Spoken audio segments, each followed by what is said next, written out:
Sorry. But I have one Sorry, question. we have to respect the rules. The question of the brother. Only one question, please. I have one question. For No, the no second question. Please get in the back if there is a chance. Thank you. Please keep the quiet. Keep the order. Keep the order, please. Wait a minute until the question is answered. Professor Clark. Again, I'm not sure I understand the question. Did you get it? What was the topic? I remember if you tell me. Something about sinning. And Oh man yeah, and he a said woman. that if Jesus died for our sin, and the Yes. Bible said that because of that original sin, man was destined to labor for his work in the book of Genesis, and woman would suffer the pregnancy and childbirth. How is that consistent then? If Jesus died for our sin, and still women are going through this suffering, and men are working for it. Well, I think the question that has been asked concerning the role of the woman who has been suffering since since the beginning when Adam and Eve fell, and the woman has had this role of punishment because she disobeyed God.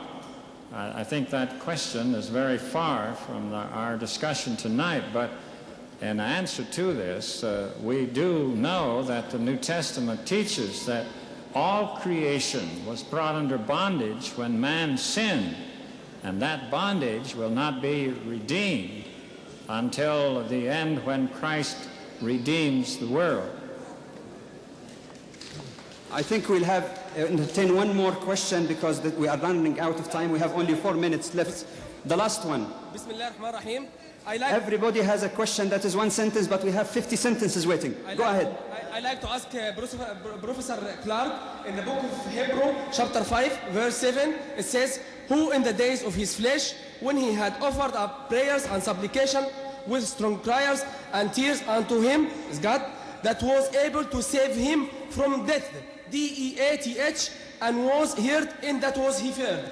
Wasn't a clear indication that he was saved from this? Thank you very much. Before the answer of the question, I have to apologize by asking the brothers or sisters who are waiting in line to forget it. We are sorry, we are already 10 minutes behind time.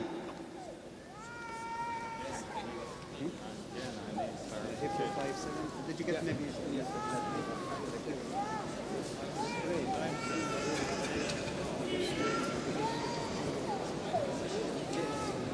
It's there are concluding remarks, so we can't take that.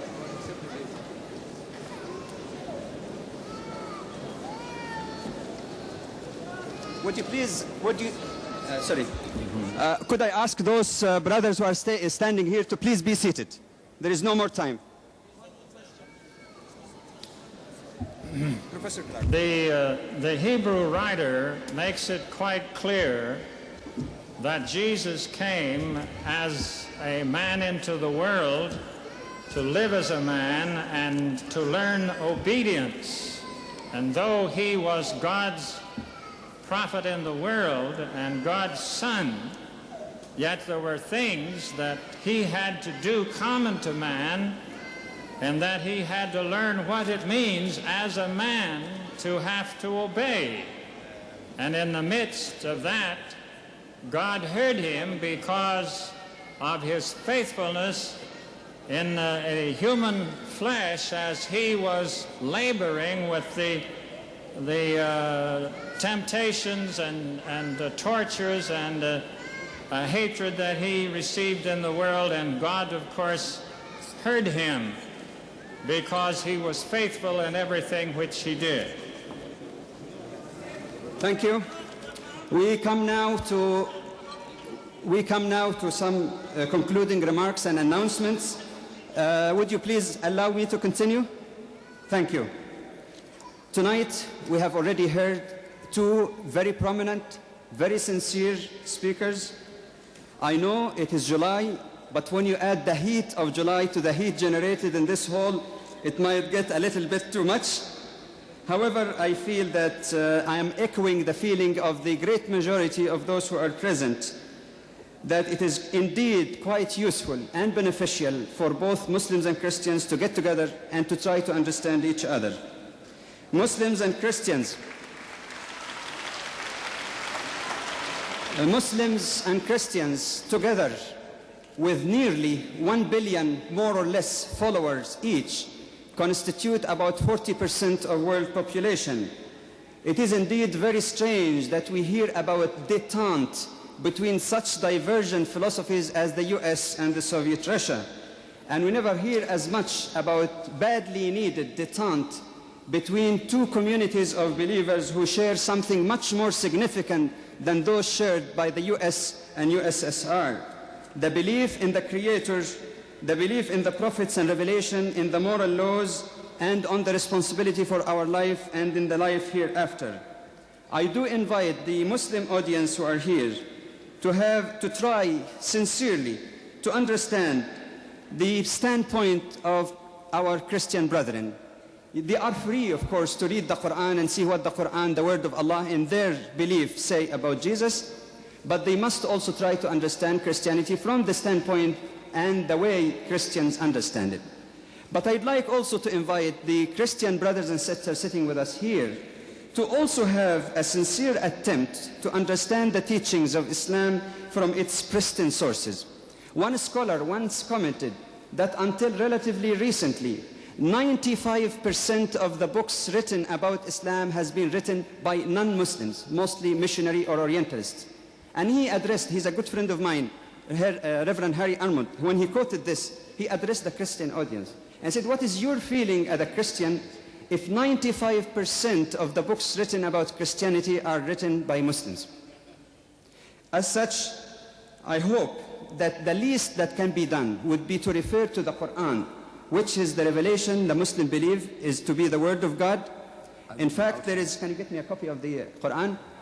I was told that outside here in the souvenir shop, there are copies available of the translation of the meaning of the Quran by Yusuf Ali. It is, the brother will show it to you, and I understand it is available for us. Also, a notice that the tour of Mr. Deedat will continue until the end of July, so you may inquire about further functions if you wish. Also, there is an announcement I was requested to make on behalf of Dr. Clark, that those who wish to discuss with him, understand Muslims or non-Muslims, who wish to ask him questions or queries should contact him after the presentation. On Monday, July the 8th, there is another function on Christ in Islam at 7 or 1 p.m. At 7 p.m. in Southampton in the Civic Center. And there's also additional information for those who wish to obtain them. Dr. Badawi, you don't mention where the venue of the Dr. Clark. You can meet Dr. Clark. No.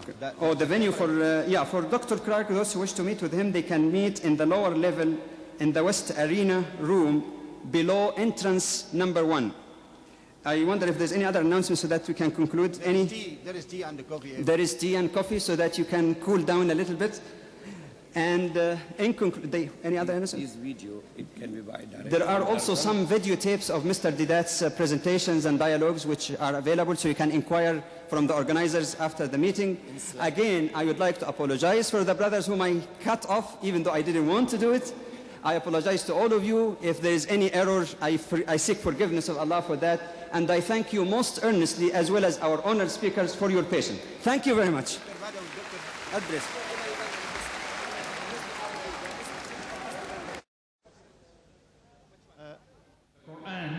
Is indeed from God.